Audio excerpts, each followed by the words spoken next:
agenciadepodcast.com.br.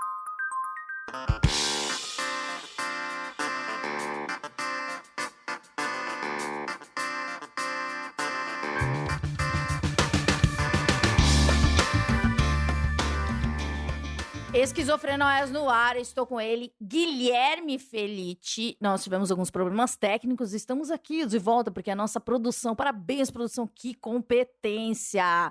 Guilherme, Olá. Você me disse que é um ex-jornalista e eu já entendi que existe ex-jornalista porque todo mundo que eu conheço que é ex-jornalista continua sendo da comunicação. Sim. Mas agora você foi pra tecnologia, você foi pro futuro. Eu fui pro futuro mais ou menos, né? Mas tudo bem. Eu saí da comunicação, eu fui jornalista durante 13 anos de redação, eu tinha uma coluna na CBN, eu escrevia sobre tecnologia, sobre negócios, mas eu já não estava com a mesma pegada, o mesmo tesão. Daí, em dezembro de 2016, eu fui demitido para o meu grandíssimo alívio e Ganhou virei um belo FGTS? um bom FGTS. E Deu daí... aquela entrada no apartamento? Não dei entrada no apartamento. Eu tirei um gostoso 6 meses de sabático para pensar o que eu ia fazer na vida, e daí eu virei programador. Eu Ele saí da fez parte o caminho de de comunicação. Santiago de Compostela e depois ele virou programador, basicamente. Eu fiz o caminho de Santiago de Compostela, perdi 8 unhas do meu pé. Você fez mesmo? Não fiz, Ah, tá. mentira. Pelo amor de Deus. Jamais conseguiria fazer esse tipo de coisa. Mas você é biker. Eu sou biker. Faria pedalando com o maior gosto do mundo. Guilherme, você teve um câncer. Eu tive um câncer. Guilherme, um dia um amigo meu falou uma coisa que... Porque eu falei, não lembro a situação, eu falei assim, fulana de tal, ela venceu o câncer. Daí ele olhou pra mim e falou, ele é jornalista também, ele falou, Amanda, como assim venceu um câncer? A pessoa que não é curada, que não se cura, ela é fraca, ela é uma perdedora. Daí eu fiquei muito encafifada com essa terminologia, com essa expressão, vencer um câncer. É verdade, tem um monte de gente que não elimina o câncer, extingue o câncer, e a gente... E morre. E essa pessoa considerada uma perdedora, foi aí que eu comecei a pensar muito sobre câncer. Normalmente eu penso muito sobre câncer porque eu sou hipocondríaca. Daí você acha que qualquer coisa que você tem é um tumor no Logicamente, fundo da sua cabeça. Se tiver um volume maior, certeza que é cerebral, e a gente vai trabalhando com possibilidades. Você teve um câncer... E você tem um texto seu que começa falando assim, estava com uma coceira no saco, nananana. Exato, porque o meu câncer foi de testículo. Câncer na bola. Até o dia anterior da fatídica coceira, você sentia alguma coisa? Não sentia nada. Tava tudo absolutamente normal. Foi um passo de mágica? Foi um passo de mágica. Foi simplesmente como eu tava deitado na cama, lendo, minha ex-mulher tava do meu lado, e... Não tem jeito bonito de explicar isso. Eu começo o texto falando isso, deu uma vontade de coçar o saco, assim como existem vontades de coçar o saco. Mas não foi uma coceira diferente. Olha só pra onde a gente tá indo. Vamos classificar a coceira no saco. Não foi uma coceira, foi uma coceira normal. Foi uma coceira como qualquer outra coceira no saco. De repente falou, a textura tava diferente. Falou, eu preciso coçar o saco enquanto estava lendo. Gente. Uma mão segura o livro, outra mão vai coçar o saco.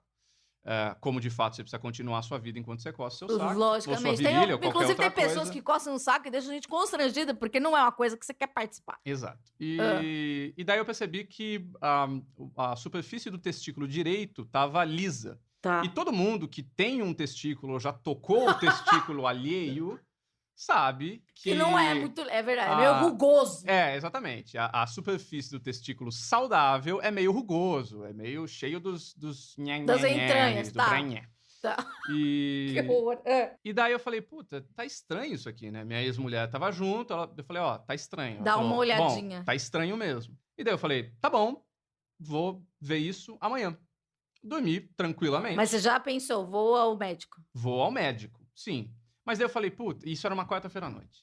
Eu falei, puta, quinta-feira, eu ainda era jornalista, eu tava fechando uma pauta. Eu falei, puta, eu tenho muita coisa pra fazer, não posso faltar ao trabalho amanhã. Então eu fui trabalhar no dia seguinte, normalmente. Cheguei em casa no fim do dia, eu lembrei, falei, porra, tô com o testículo tá um pouco escroto. E daí eu fui ver no Google, quando você coloca lá testículo liso e duro, os primeiros 130 resultados do Google... Você que é um cara dos dados... É de câncer de testículo. Você já tinha essa coisa da programação, da informação? Eu tinha um pouquinho ainda, mas eu não achava que eu ia virar que a análise de dados ia virar minha profissão, que eu ia virar programador. E daí você Eu desesperei. leu e desesperou. Mas você desesperou como eu me desespero, ou qualquer outra pessoa se desespera e coloca, tipo, sei lá, dor de cabeça do lado esquerdo, sei lá, em algum momento vai aparecer tumor no cérebro. Você, Sim. tipo assim, quando leu câncer, você falou assim, tudo é câncer, porque é o Google, ou não? Existia uma espécie de margem de erro pra mim, no seguinte sentido, que, putz, se eu vou ter uma dor de cabeça, é óbvio que você pode ter uma paranoia, você vai botar no Google, você vai ter todas as doenças ocidentais e orientais do planeta.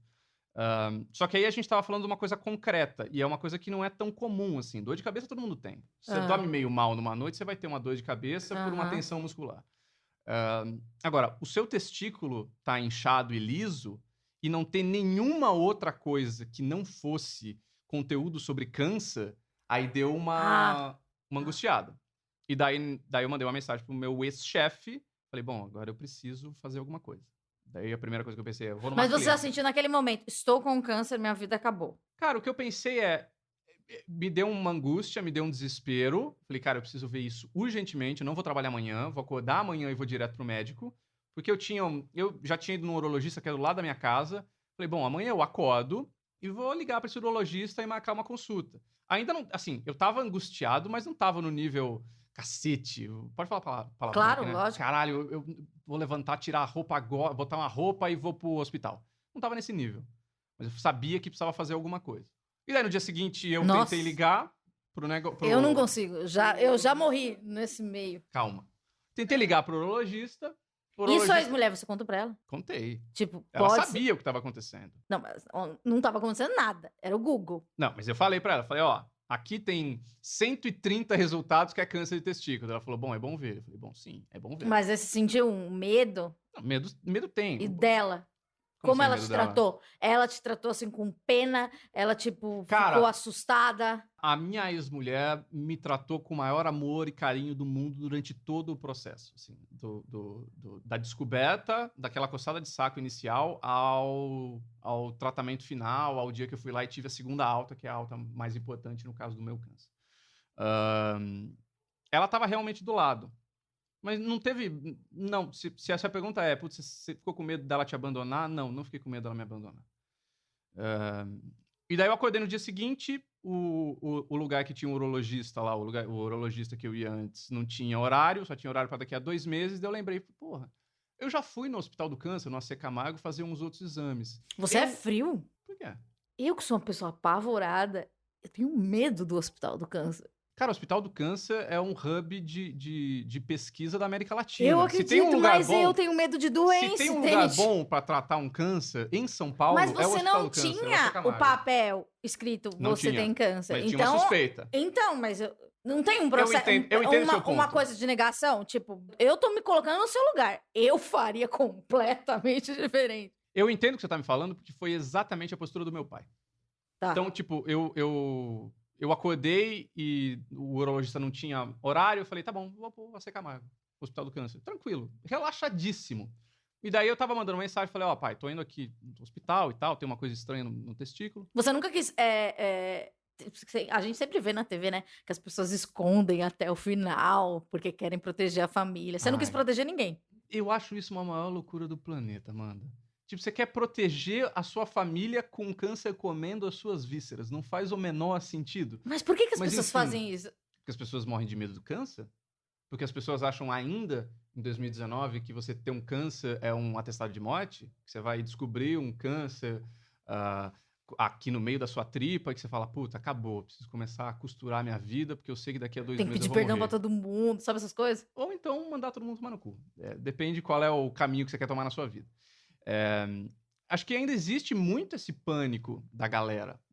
Um puta pânico que é... Porque assim, tem um peso.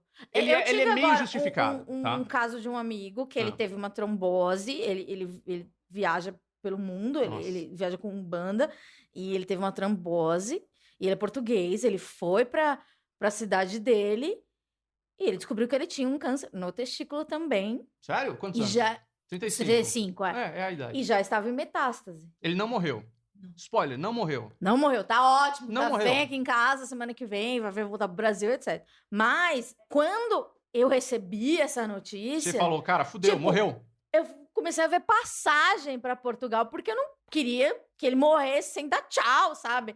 Porque daí você começa, tipo, pensar, cara, mas ele era estreed, ele nunca usou nada, e daí, meu Deus, agora ele tá com câncer, daí, sei lá, tipo, ele sumiu das redes sociais, e daí um dia ele me chamou no WhatsApp, eu chamei ele no WhatsApp, falei, ei, Rafa, como é que você tá? Ele mandou uma foto. Ele de boinha. Não, ele era redondo, gordaça. E ele tava chupado. Daí eu, tipo assim, meu Deus! Aquilo, tipo, o cara morreu pra mim. Daí eu já encaminhei pra um amigo nosso e falei, Tuti, a gente precisa ver o Rafa. Porque a gente é amigo dele. E daí e eu fui até um pouco. Não sei se. É que eu fui muito eufórica. Ele não tinha mandado foto pra ninguém. Eu acho que ele mandou pra mim porque eu sou mulher. Então eu teria um pouco mais. Não ficaria tão chocada. Ou sei lá o que ele pensou. Daí o meu outro amigo ficou muito assustado, etc. Ok, ele já tirou tudo, tá tudo bem. E ele hoje. Ele responde melhor ao tratamento fumando maconha. E ele nunca usou droga. Então é muito louco. Você vê o cara. Então ele fuma agora por tá fumando... prescrição médica. Exatamente. Daqui ele tem um problema no Brasil, porque ele às vezes mora no Brasil. E tem uma lista de pessoas para se tratar com cannabis. Ele é o último, porque ele é gringo. A prioridade... O gringo é a última prioridade. Então ele tá na fila. Tem uma fila, diz que a fila rola super bem. Só que se você é gringo, ainda não existe isso. Então vamos aí nessa brecha. Ele tá bem? Ele teve alta? Sim, só que, tipo, ele tem que fazer exames periódicos. Ótimo. Esse é o processo. Mas, então, esse foi o caso de câncer mais perto da minha vida. Você falando isso, tipo, falei, eu não sei o que fazer. Eu não teria a frieza de ir ao hospital do câncer. Daí você foi lá, no texto tá escrito que você... Naquele momento que você chega, você vê umas pessoas realmente com câncer, sabe? Aquele câncer... Então, realmente mal, mas ainda não é o momento que cai a ficha. O momento que cai a ficha é um pouco adiante. Tá. Lá ainda é tipo o exame. Você fez o exame. Eu chego no Mas pronto-socorro... pra fazer o exame, você chega, tipo, igual no pronto-socorro, tô com dor de garganta, O que você tem? Cara, eu acho que tem alguma coisa errada no meu testículo. Tá bom, pega uma Não precisa ter senha, uma guia. cadê o controle, cadê a carteirinha do convênio, senta aí, fica vendo bem-estar e Fátima Bernardes e daqui a pouco a gente espera. E aquilo ali, pra mim já é sentença de morte, gente. Não, mas daí foi tranquilo, porque daí no fim das contas os caras fizeram um ultrassom do meu testículo e eles viram que tinha uma massa que estava ocupando metade do testículo. A massa, tecnicamente, em algum momento, diz o meu médico, em algum momento da minha gestação... Pelo encravou. Não, não, é bem mais complicado que isso. Eu sou gêmeo, tá? Então, em algum momento, eu tava no útero da minha mãe com a minha irmã, uma célula sofreu uma mutação, começou a se dividir, a se copiar enlouquecidamente, e aquilo foi aumentando e criando uma massinha no centro do testículo. Durante anos ele ficou lá, progredindo, copiando, até que teve um certo momento que chegou na superfície. Então ele estava há anos e anos crescendo isso daí, e eu só consegui ver por quê? Porque ele chegou na superfície, a hora que eu fui coçar o saco, eu percebi que o negócio, que ele não estava mais rugoso, a superfície do testículo.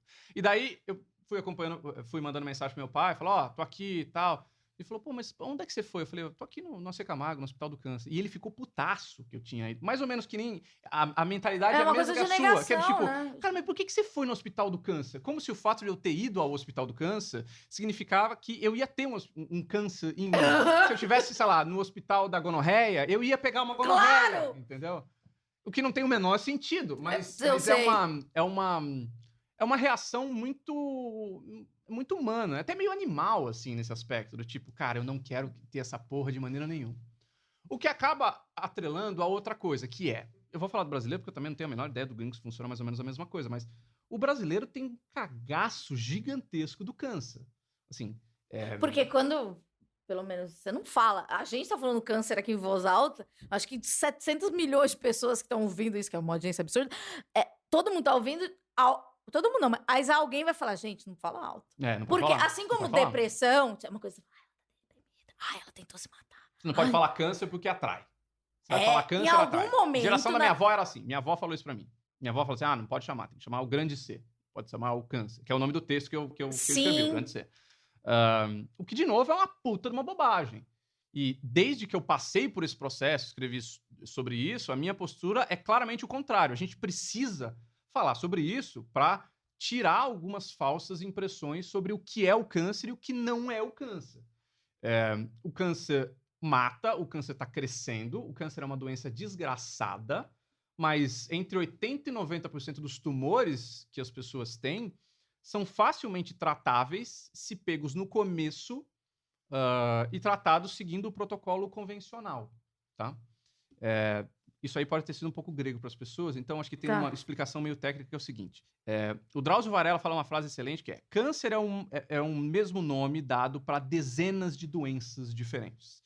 O mecanismo dessas doenças é o mesmo, que é a célula, no certo momento, a gente nasce com uma célula só, né, no útero da nossa mãe depois da fecundação, e daí essa célula vai se multiplicando, vai se copiando enlouquecidamente até que a gente ganhe o tamanho que a gente tem quando a gente sai da vagina da nossa mãe. A gente vai crescendo, vai ganhando corpo, vai ganhando cabelo, vai ganhando tamanho, e daí essas células continuam se multiplicando. Nesse processo de cópia da célula, de vez em quando rolam umas mutações em alguns genes específicos. Então, quando rolam mutações nos genes que controlam a capacidade da célula de se copiar, de se reproduzir, aí você tem o nascimento de um tumor. Porque o câncer é basicamente isso, uma célula que fica rebelde e começa a se multiplicar enlouquecidamente. E ainda não é tão simples assim, porque toda célula tem pelo menos 3 mecanismos que você precisa ter um gene com mutação para esse processo começar. Se você só tem um gene que fez a mutação, não quer dizer necessariamente que aquilo vai virar um câncer. E, no seu caso, ele era benigno. O que difere? O que é benigno? O que é maligno? Porque quando você fala câncer, pra mim já é tudo maligno. Cara, não é nada bom. As pessoas... O que é benigno? Faz algum bem pro corpo? Câncer benigno ou maligno, na grande maioria das vezes, você precisa tirar de todo jeito. O brasileiro também tem uma fixação com os termos maligno e benigno, sabe? Como se fosse, é câncer benigno, então eu posso ficar tranquilo. Câncer benigno, você vai ter que tirar do mesmo jeito. Porque o negócio vai crescer dentro de você, vai ter quimioterapia do mesmo jeito. Depois que eu passei por esse processo, eu parei de me preocupar se é maligno ou benigno e passei a ver, primeiro, qual é o tipo do câncer e, segundo, qual é o estágio que aquele câncer está. De novo, isso pode parecer meio grego para as pessoas, mas é o seguinte, todo câncer tem tipos específicos de câncer. Então, vamos falar do meu, câncer de testículo. O câncer de testículo mais comum, que foi o que eu tive, chama seminoma, que dá em 80% dos homens que têm esse câncer específico. É o mais popular e ele sente muito a quimioterapia. Então, no meu caso específico, estava tão no começo que só tirar o testículo foi suficiente para eu ter alta. Só que vamos dizer, por exemplo, seu amigo teve que tirar provavelmente o testículo e fazer ciclos de quimioterapia. O bom da história é que provavelmente, se for seminoma, o tumor do seu amigo, o tumor sente muito, ele é muito... Eu esqueci a palavra agora, mas se você vai colocar a quimioterapia dentro do corpo, ele vai apanhar pra cacete, a quimioterapia vai resolver aquilo, tranquilamente. Só que o seminoma não é o único câncer de testículo que existe. Existem outros mais 2 ou 3. Pergunta burra. Posso ter dois tipos ao mesmo tempo? Isso é uma pergunta excelente. Eu acho que estatisticamente é possível, mas... Pouquíssimo. Mas muito difícil. Porque um pedacinho pode ser matável no sentido de quimioterapia, e um pedacinho... Boa pergunta, Amanda. Eu acho melhor a gente conversar com um oncologista para ver Daqui a pouquinho, no próximo bloco. Existem tumores que são muito mais... complexos do que esse do seminoma. O seminoma é um tipo de célula só. Tem um câncer que, se você quiser ficar com um pouco de medo, você pode procurar, que chama teratoma. O teratoma é feito de uma célula específica que vira dente, que vira unha, que vira cabelo. Então, quando você tira um teratoma de dentro de uma pessoa, você vai abrir, tem dente, unha, cabelo... não! É coisa de ficção científica, assim. E bota no Google... Se você tiver não faz isso, gente! Se você tiver com estômago, se você não almoçou, jantou, tomou café, bota no Google teratoma pra você ver. É curioso. Enfim, essa é uma das primeiras coisas que você precisa ver. Qual que é o tipo do tumor. E a segunda coisa que você precisa ver é qual é o estágio daquele tumor. Porque daí, estágio que a gente tem estágio 0, o tumor tá só no lugar onde ele começou. No meu caso, ele tava só no saco, tá? Estágio 1, ele tá nos lugares que estão colados ao órgão. Estágio 0 é que você falou, quando você saiu... Local. Quando você saiu da sua mãe, lá, não sei o que, separação da tua irmã, daí teve um negocinho no saco. É isso. Ele não tava em outra parte do corpo, é isso. Ele nunca saiu. A sua divisão de célula, ou Não, a sua mas multiplicação, foi no saco. Foi no saco, porque Então, o seu realmente é eu muito tirei antes. Tá. de- E poderia se eu ir desse pra mais outra... tempo- Ah! Se eu desse mais tempo, se ele Aham. continuasse se reproduzindo, aí eu acho que talvez o saco não é o melhor exemplo, porque afinal de contas o saco está um pouco isolado do corpo humano. Né? Vamos Sim. pensar, por exemplo, um câncer de estômago, tá? O câncer de estômago, se cresce muito, as células saem da parede do estômago e vão para os órgãos ao redor. Eu não sei qual é o estágio 1 do câncer de estômago. Tá. Mas a mesma coisa funciona com câncer de fígado, com câncer de pâncreas. E daí, depois que atinge o próximo, a região ao redor, assim, o próximo órgão do lado, existe o tumor, ele começa a viajar na corrente e vai se prender em outro lugar mais distante que não é. Então, por exemplo, o cara que mais conhecido da história que teve câncer de testículo, igual o meu, é o Lance Armstrong, aquele cara da bicicleta. Então, há 10 anos, todo mundo usava uma porra de uma pulseirinha amarela por causa da porra do Lance Armstrong, porque ele descobriu que o testículo dele estava do tamanho de uma laranja. E eu não consigo imaginar como é que um cara que Um pedala, belo dia. ele fala assim, nossa, não percebi que meu testículo está do tamanho de uma laranja. Mas enfim, E ele pedala, né? ele pedala. Ele utiliza. E daí ele só descobriu quando o câncer estava no cérebro, que é o estágio Misericórdia, final de Jeová. metástase. Sério? O estágio final de metástase do câncer de testículo. E é a ele cabeça. sobreviveu? Ele fez um tratamento que era novo na época, não só sobreviveu, como voltou e ganhou, acho que 3 ou 4 voltas da França. Mas foi ele que Dopado pra caiu no cacete. doping? Porque ele pede Dopado desculpa pra pra Oprah. cacete. Eu vou falar o spoiler dessa série. Ele chega na Oprah, tem aquele vídeo maravilhoso que colocaram a música do Esse Radiohead. documentário é muito bom. Então, por favor... Então, que ele filtrava o sangue, não é esse? Ele filtrava o sangue, ele tinha as pessoas ao redor dele, os competidores ao redor dele, tipo, meio que davam o sangue, tiravam o próprio sangue pra dar pra ele, pra despistar o doping.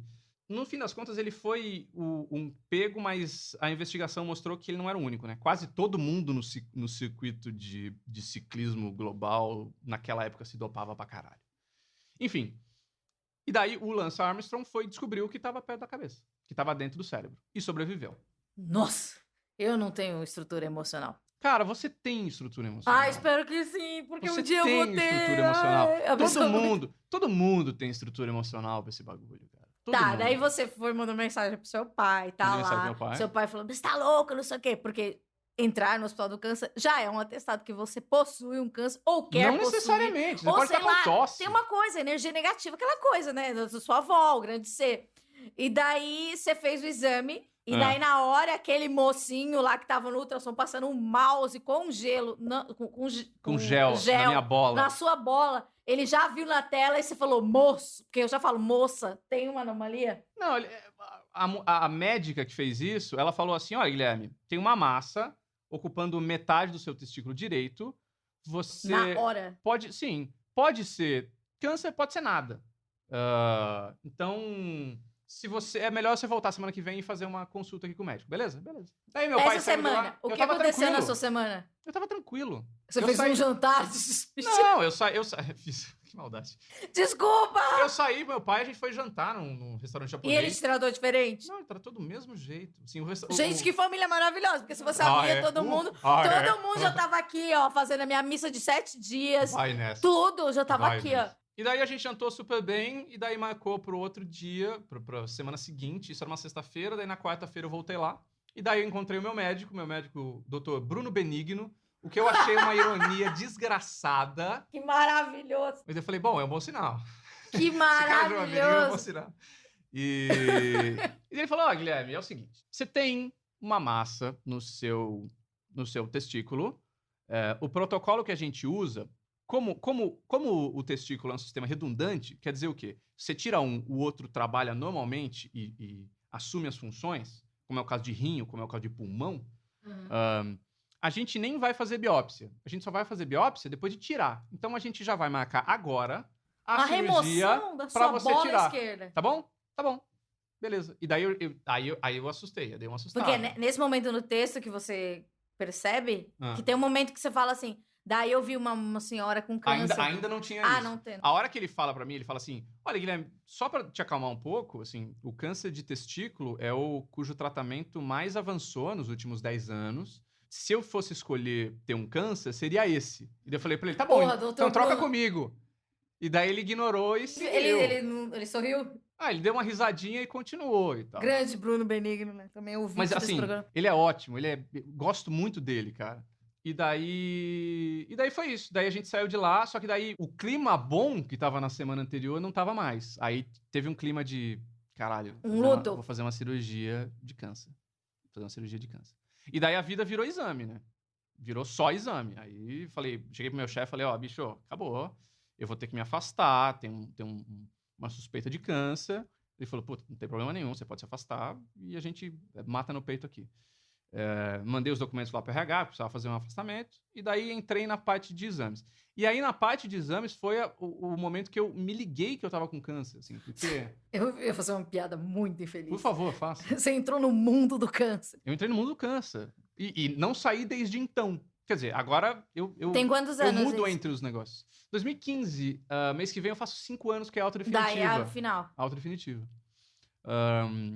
Eu era jornalista, então, como jornalista, eu sempre me colocava na posição de eu não pertenço a esse ambiente, sabe? Tipo, eu entrava nas empresas, eu ia nos simpósios e tal, eu tava simplesmente olhando o que era pra depois chegar na minha baia, no meu computador e escrever um bagulho. Eu era meio que um terceiro. Só que daí, eu acho que fazendo os exames, eu tava mais ou menos com essa mentalidade, do tipo, eu tô aqui, sabe, gonzo journalist. Eu tô vendo bom. aqui como é pra fazer. Até que foi um dia que eu fui fazer uma Hunter Thompson ressonância. brasileiro. O Hunter Thompson com tumor no saco. Eu fui Sem fazer espingarda. uma... Como chama? Não é a ressonância, é o outro. Biópsia. Não, Na tomografia. Tomografia. Eu tenho medo de tomografia. Tomografia é tranquilo. Tomografia demora 10 minutos. A ressonância é que enche o saco. É aquela Você que é, fica é aquele túnel gigantesco. O túnel gigantesco é ressonância. Essa eu nunca fiz, mas tomografia eu já... Que daí você fica 40 minutos ouvindo aquele Kraftwerk desafinado. E tem um bagulho da chato, Philips, né? gigante, Tipo, muito do futuro, às meio vezes parece da Rússia. Meio claustrofóbico. Daí você frequentou esse ambiente. Eu frequento até hoje, preciso fazer os exames Ressonância até hoje. direta. Agora é uma vez a Mas dá cada pra pedir ano. uma medicação pra ficar mais... Dá, os caras te dão uma coisa pra você ficar mais groguinho, assim. Você fica... Porque eu imagino... Aí, eu sempre acho que eu vou ter uma crise de pânico se eu precisar de um exame desse. Cara, assim, não vou mentir, agradável não é, mas uma hora você se acostuma, que você tá deitadão lá, pensando na vida. E daí a tomografia não é um túnel, a tomografia é uma espécie de um donut, que daí você passa pelo negócio e como eles usam radiação, é muito mais rápido. Você não precisa ficar 40 minutos. Tem aquele negócio de iodo, não é esse que tem? Não, acho que não. Acho que é outro exame. Tá. Daí, beleza. Bom, e daí eu fui fazer esse exame da tomografia e aí eu me liguei, que eu falei, cara, eu não tô aqui como... E daí você era a própria fonte da sua matéria, que era a sua vida. Eu não tô como observador, sabe? Eu sou Paty. Eu tô com câncer. Aí meio que... Aí eu me caguei. Você Aí eu chorou? me caguei. Você chorou? Pra Fez o quê? caralho, pra Mas você caralho. chorou... Eu li que você chorava No banho. no banho. Que é uma coisa que eu luto diariamente. A minha causa, uma das minhas causas é mostrem seus sentimentos. Chorar no banho é uma coisa muito masculina, né? Porque o cara não pode chorar. Uma vergonha. Vergonha, né? Porque você mostra Não, mas fraqueza, peraí. Mas você... Não tem problema. Você chorou onde você chorou. Mas você... quando você sacou, naquele momento, no momento hospital, quero chorar, você guardou pra levar pra casa? Ou você, tipo, já tava desestabilizado nesse caminho? Eu não chorei naquela hora porque eu travei. Porque daí primeiro veio o medo. Eu falei assim, caralho, tipo, é comigo, sabe? Não é com os outros, é comigo. Eu não tô vendo. Esse bagulho tá em mim.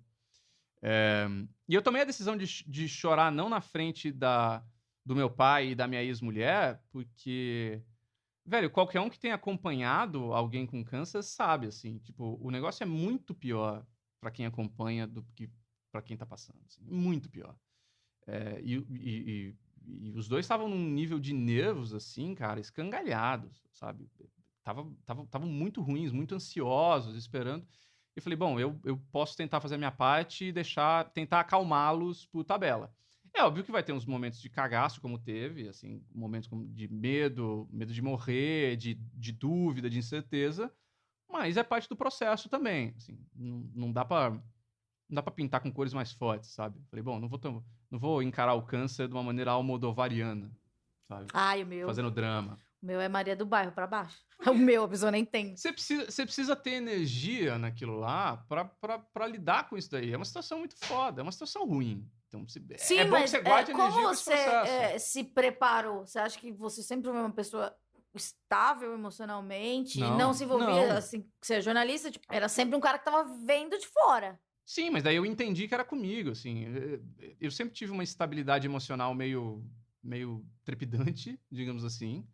Mas, de uma certa maneira, você meio que junta a energia e fala, tá bom, eu preciso fazer isso aqui. Vamos fazer isso daqui. Que acho que é uma coisa que as pessoas, quando falam sobre câncer, entendem errado, que é, nossa, você é corajoso. Vencer Você a fez isso batalha. É uma daí e batalha tal. o câncer. E, na verdade, assim, não é corajoso, é que a alternativa é muito pior, né? A alternativa é morrer. Então, tipo, você junta a coragem que você tem aí, os caquinhos de coragem que você tem em vários lugares dentro de você e fala, tá bom, vou enfrentar essa porra e é isso aí. No texto você fala que alguns amigos seus desapareceram e outros voltaram. Sim. A que você atribui esse afastamento ou essa volta? A dificuldade de lidar com câncer. A dificuldade de lidar com câncer. Que é mais ou menos conectando com aquela coisa que a gente falou um pouco mais no começo, que é tipo... teve amigo para quem eu mandei uma mensagem explicando que eu tinha certeza que o cara ia estar lá comigo e meses, o cara não respondeu, um mês depois o cara falou, puta, eu travei, eu não sabia lidar com esse tipo de coisa. Não é todo mundo que consegue lidar com isso, sabe? Ao mesmo tempo, teve gente que não dava porra nenhuma, sabe? Um amigo de faculdade que eu não via há anos e anos. E depois da minha cirurgia, o cara saiu do trabalho, passou na farmácia, veio me trazer remédio e a gente ficou sentado vendo o jogo de futebol, comendo sorvete, sabe? E são umas coisas bem pequenas, assim, mas, puta, eu tenho uma gratidão eterna pelo Fernando, assim, até hoje, por causa disso. E aí acho que a gente consegue emendar em uma outra coisa que é, a partir do momento que as pessoas não conseguem lidar com esse tipo de coisa, elas não têm muita coisa para te oferecer, no sentido de estar junto com você, sabe? Te ajudar nesse processo, nessa caminhada. Uma coisa, um outro desdobramento disso que eu encontrei muito durante o meu processo de tratamento é a galera que chegava para mim e falava, não, Guilherme, fica tranquilo, já passou, já tá resolvido, você vai sair dessa, Jesus tá olhando e tal. E, isso daí apoia ou deixa pra baixo? Isso deixa pra baixo pra caralho, porque assim... Qual conselho ou uma, tipo, força, sei lá, não sei como é que chama isso, essa coisa que você recebeu que você falou, cala a sua boca internamente? Todos esses. Todos. Tipo, já resolveu, já tá tudo bem, sabe? Antes da cirurgia, você é forte. antes da alta. Que é... Não, você é forte, acho que não tem muito problema, mas assim... A pessoa que chega pra você e fala, já resolveu, já tá tudo bem, meio que acaba a conversa. Ali, tá? Tipo, se já resolveu, se já tem problema, você não precisa falar muito sobre isso. Que é a maneira como a pessoa tem de não conseguir lidar com esse bagulho, sabe? Você acaba a conversa aí. O que faz com que a pessoa que tem o tumor e que sabe que não tá tudo bem, que ninguém pode dar essa garantia que tá tudo bem, ela continua sem aquela garantia e não tem uma pessoa com quem conversar, sabe? E aí tem um sentimento de solidão que daí eu senti isso, mas e conversando com várias pessoas que também passaram por tratamentos parecidos, de outros cânceres, falam a mesma coisa, que é, a partir do momento que você vem e fala, vamos lá, tá tudo bem, Jesus e o escambau, você meio que sai da conversa, e daí você deixa o cara lá sozinho. Você tira o seu da reta. Você tira o seu da reta. Você fala, não, eu desejei que ele ficasse bem, mas você não tá lá no dia a dia, você não tá lá conversando com ele e tal. Daí, isso é uma merda, sabe? Isso é uma merda. Se você tem alguém com câncer, assim, acho que a melhor coisa, o melhor conselho que eu daria é tipo, velho, senta pra escutar a pessoa, sabe? E às vezes senta pra fazer porra nenhuma, sabe? Tipo, o fato do cara ter saído do trabalho, ter sentado comigo pra tomar sorvete e ver o jogo do Barcelona, velho, na real eu tava cagando pro jogo, sabe? Mas o simples fato de ter um amigo do lado pra você falar qualquer merda e tal, era muito bom, assim, você sai da sua mentalidade, caralho, eu preciso fazer exame, caralho, eu vou fazer cirurgia, sabe? E te tira um pouco desse processo que é um pouco enlouquecedor. Depois que eu tive alta e tal, uma ex-namorada me mandou uma mensagem falando, porra, eu tenho uma amiga que tá com câncer de mama e eu tô tentando animá-la, eu tô tentando falar pra ela que não pode ceder e tal. Eu falei, cara, assim, para de fazer isso com a sua amiga, sabe? Tipo, eu consigo entender essa vontade de ver a pessoa com ânimo, mas assim, você não tá no show da Xuxa, você tá tratando um câncer, tá? Então, tipo, vai ter dor, vai ter choro, vai ter dúvida, vai ser foda, assim. Precisa ter um espaço pra essa pessoa se manifestar, pra pessoa ficar triste, ficar ruim, ficar chorando. Você não vai Já ficar percebeu jogando alguém, tipo positividade. assim, chegando perto de você, segurando o choro, segurando uma emoção, assim, mais destemperada?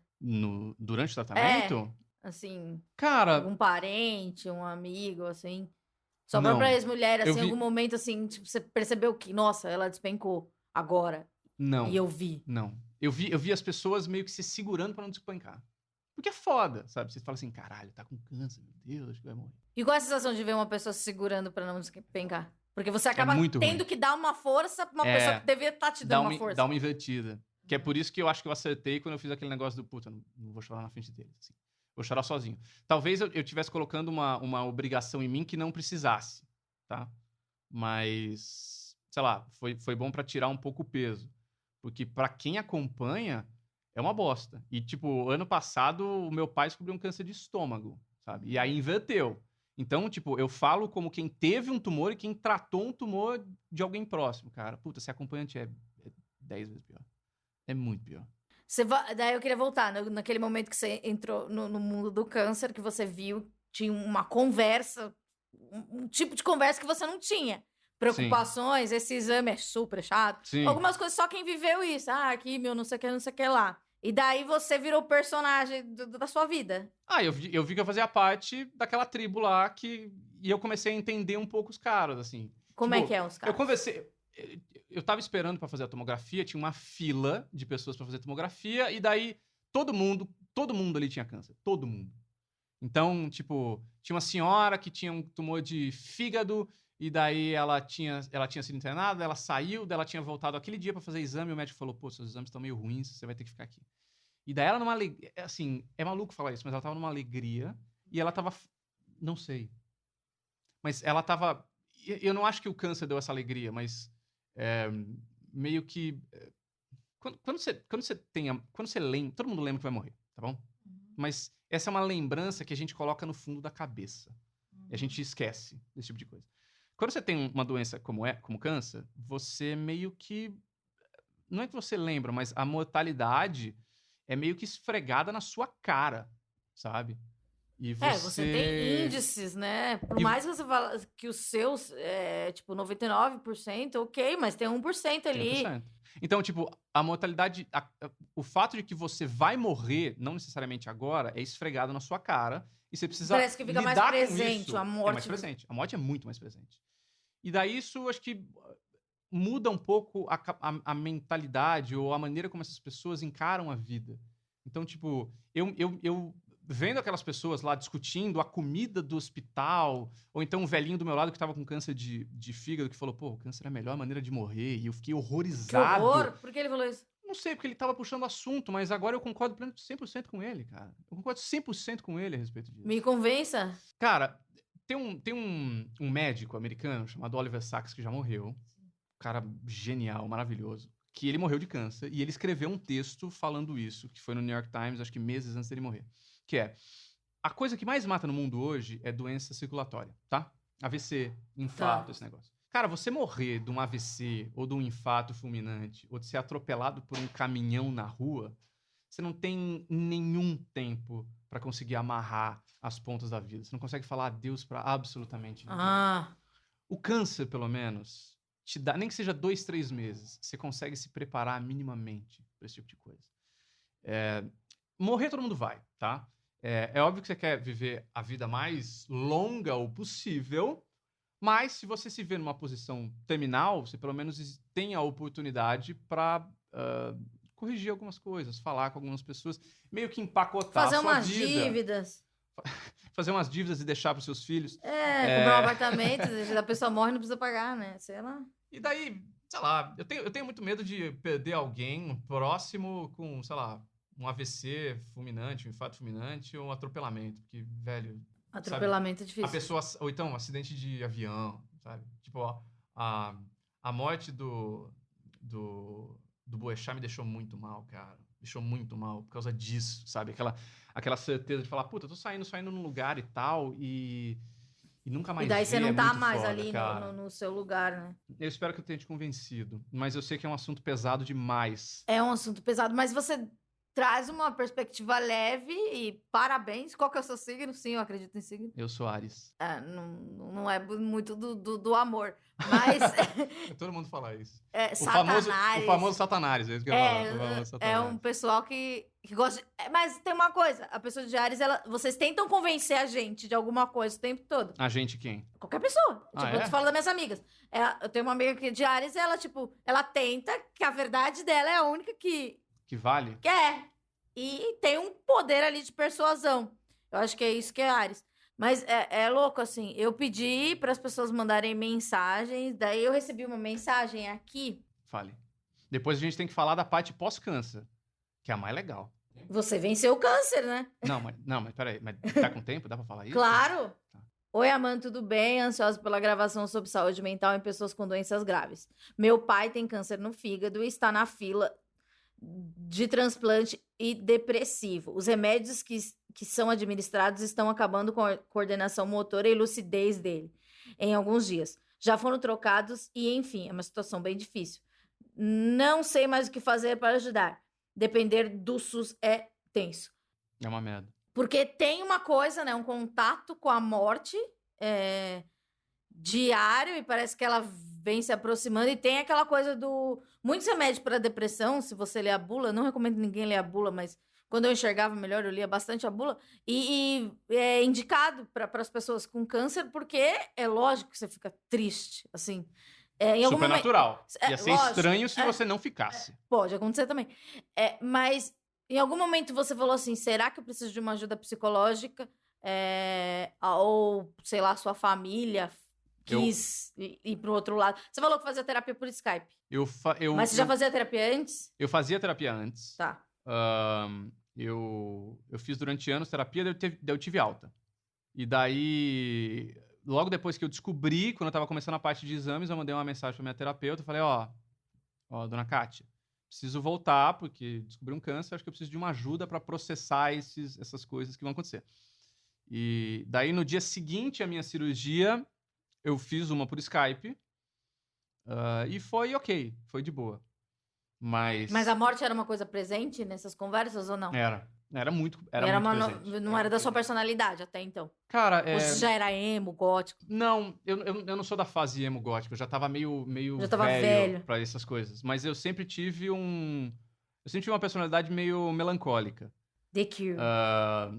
Muito The Cure. Tinha uma época que eu gostava muito do Ryan Adams, que também era uma coisa triste pra cacete, assim. Eu acho que eu sempre extraí um prazer dessa melancolia, essa coisa, assim. Que era uma coisa muito mais de estilo propriamente do que de vida.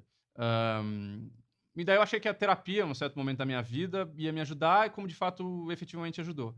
Tive a alta, voltei, e daí, depois de todo o processo, acho que a parte mais difícil do processo inteiro, mais do que a cirurgia, mais do que os remédios depois, foi aprender a lidar com a ansiedade envolvida nos exames, e na expectativa e no medo do câncer voltar. Porque você começa a fazer exames periódicos, agora eu imagino que eles sejam mais espaçados. Isso. O meu quando você acaba você tem alta do câncer, você tem a primeira alta do câncer, eu fui fazer o que a gente chama de controle, né, que são os exames a cada 3 meses. Então, eu precisava ir para o hospital, fazia a sua ressonância, tirava um sanguinho, fazia o raio-x. Falava, Guilherme, doutor Benigno olhar. Falei, e aí, tudo bem? Deixa eu ver como é que tá essa bola aí. Mexia na bola. Tchau, mas você não arrancou a bola? Você arranca, mas você põe um protótipo. Você põe uma prótese. Então, tá. Eu tenho uma bola siliconada. Uma pergunta bem curiosa. Você pode ter filho? Isso é uma coisa muito básica que eu devia ter falado antes. Eu não sou estéril.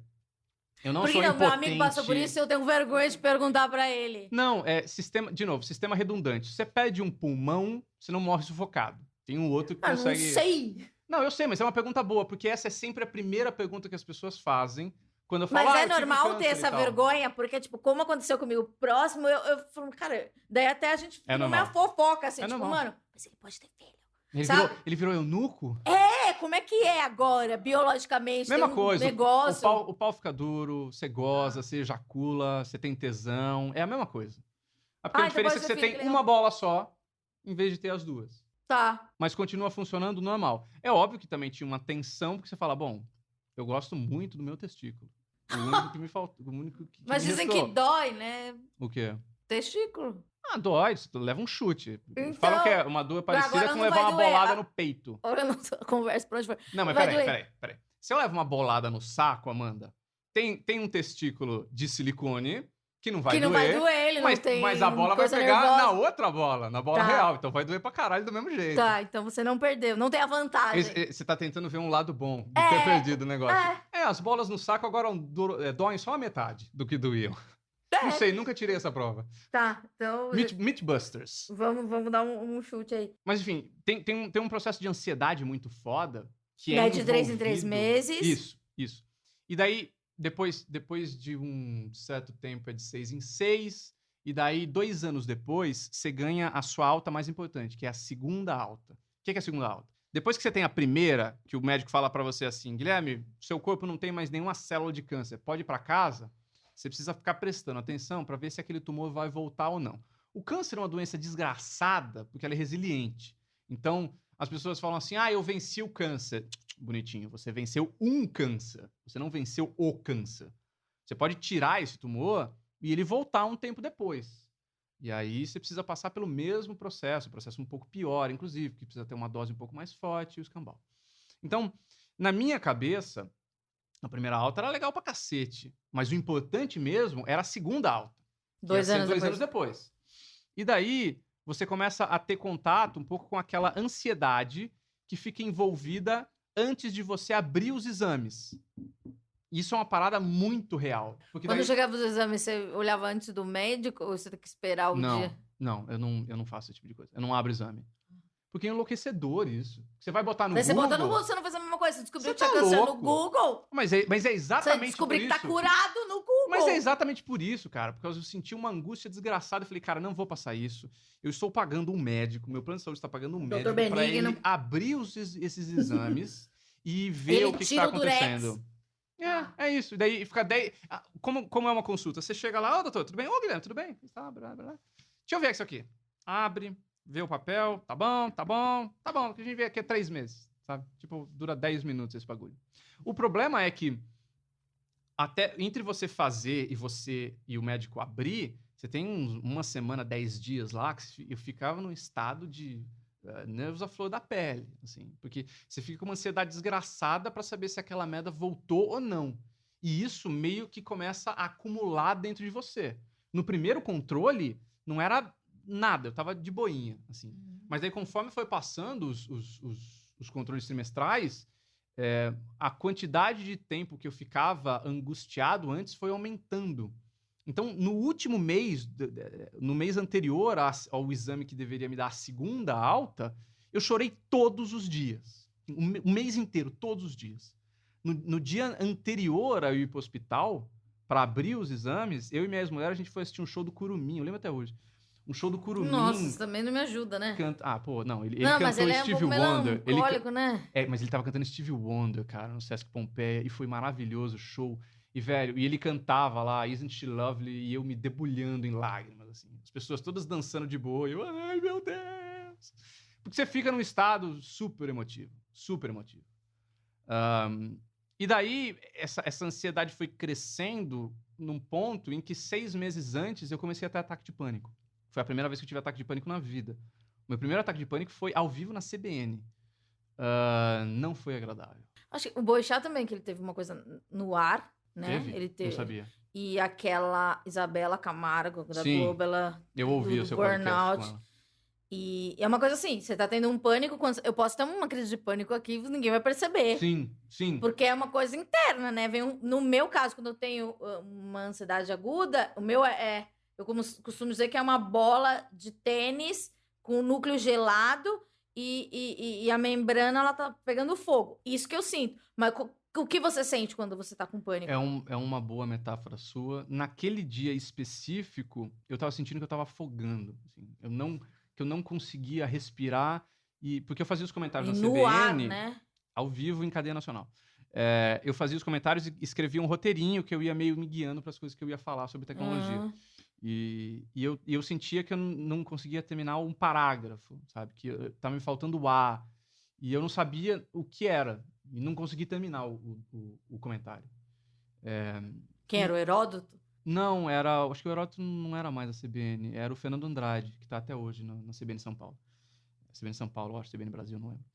E daí, eu saí de lá, horrorizado, fui num café do lado da Editora Globo, onde eu trabalhava, chorei, liguei pra minha irmã, falei, ai, meu Deus, eu achei que aquilo estava relacionado com uma volta do câncer, que é uma loucura do cacete, não tem absolutamente nada a ver. Claro. Mas daí eu encontrei uma amiga que trabalhava comigo, que estava no carro ouvindo, ela falou, pô, eu gostei do seu comentário hoje, mas caiu a ligação, o que aconteceu? Eu falei, pô, tive um ataque de pânico no meio do negócio e tal. Que é exatamente isso que você falou, as pessoas de fora não percebem, assim, mas o bagulho, pra mim, era insustentável, assim, eu não conseguia. E daí eu não consegui mais entrar ao vivo. Ah, você pegou uma fobia. Eu peguei uma fobia de entrar ao vivo. E nunca mais? Eu entrei algumas vezes, assim, mas era um processo. Era um processo, assim. Eu entrava na CBN ao vivo tranquilamente, durante anos, sabe? Tipo, e aí, tudo bem? Daí um belo dia disparou Mas uma um belo coisa. dia eu fiz assim, ó. Virou a chavinha. Virou traumático. E daí a minha terapeuta falou assim, Guilherme, acho que não é à toa que isso aconteceu faltando 6 meses pra segunda alta. E daí tem uma série de outras coisas também. Meu casamento tava uma merda, o trabalho tava várias coisas juntaram pra justificar esse tipo de coisa. E daí você começou a tomar o remédio ou só com psicoterapia? Não, eu comecei a tomar um remédio. Eu E você precisava toma até tomar um hoje? remédio. Não, parei de tomar já. Já acabou o tratamento. Mas teve um... Nunca mais voltou? Eu voltei depois, porque durante o tratamento de câncer do meu pai, aconteceram também uma série de outras coisas, questões familiares que não envolviam, questões profissionais, que aí eu também comecei a ter uns ataques de pânico. Mas daí já meio que estabilizou de novo. O remédio foi bom para ajudar a sustentar, para você sair na rua, para você não ficar em casa chorando e tal. Porque o pânico paralisa, né?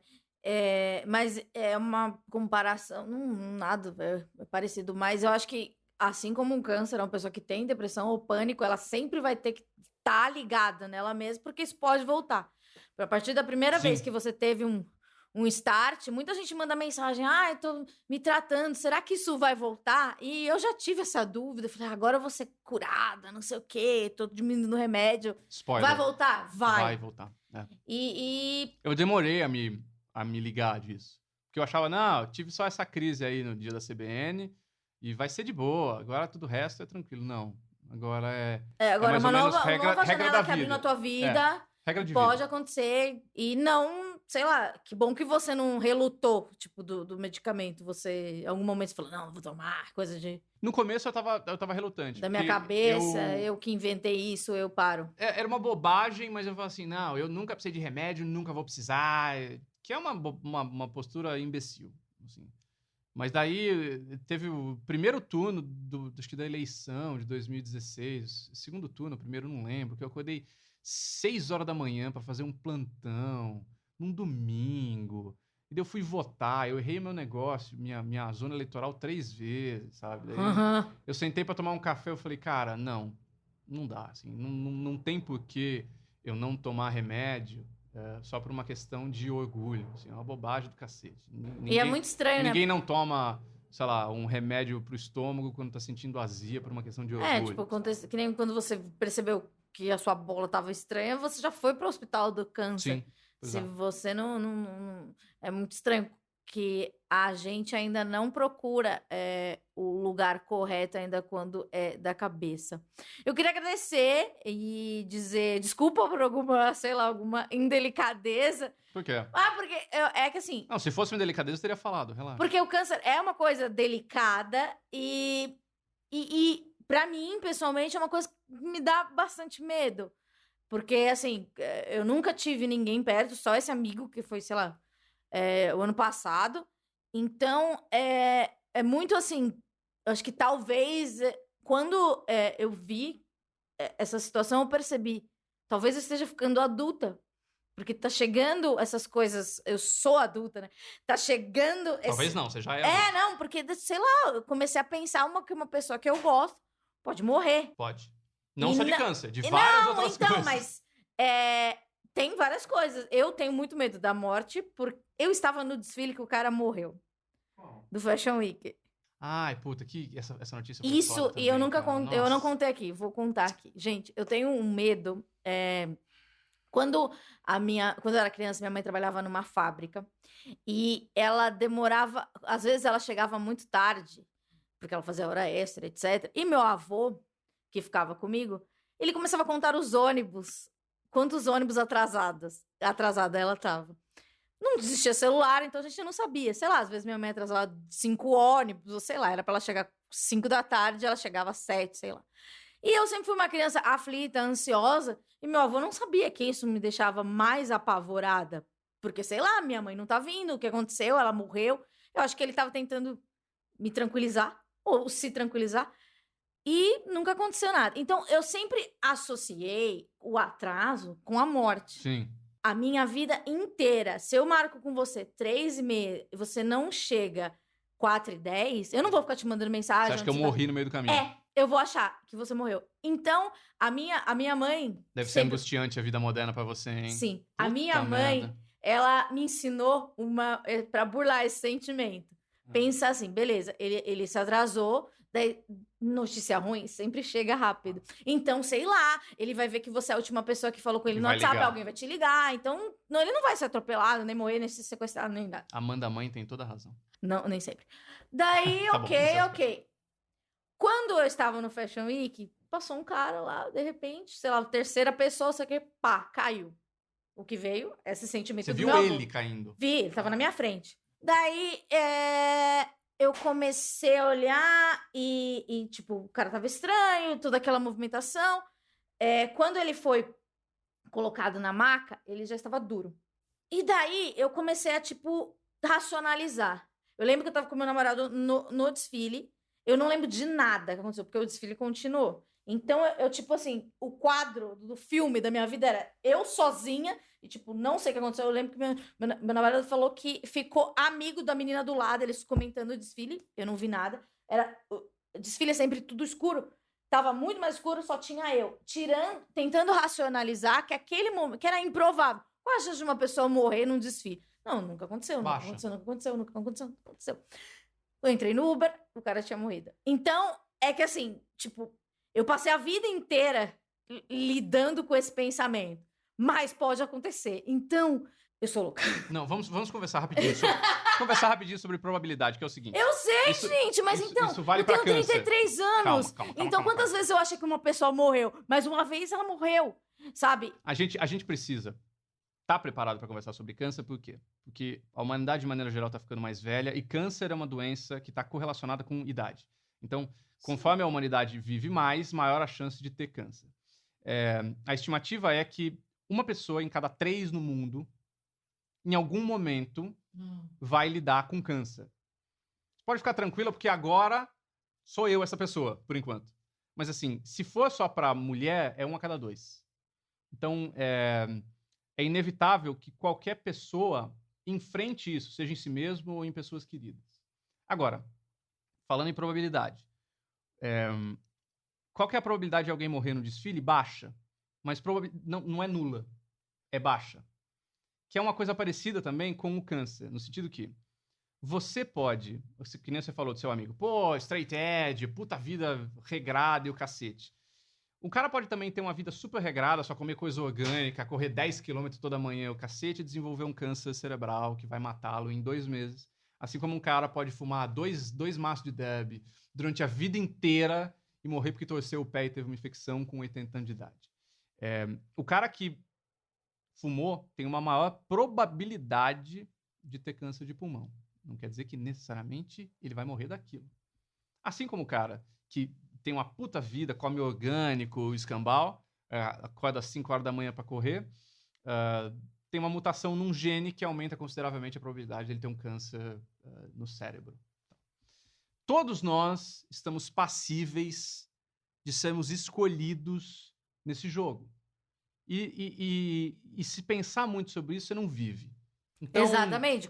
Imagina então ser é isso. eu, uma pessoa que todo dia acha que alguém morreu na minha vida. Segue o jogo, sabe? Porque uma hora todo mundo vai morrer, existe a chance da gente ter câncer, então vai, bonitinho, vamos aproveitar isso aí de alguma maneira. Eu sei que é estranho falar isso, Não, faz todo sentido. mas é que pra mim já é muito natural.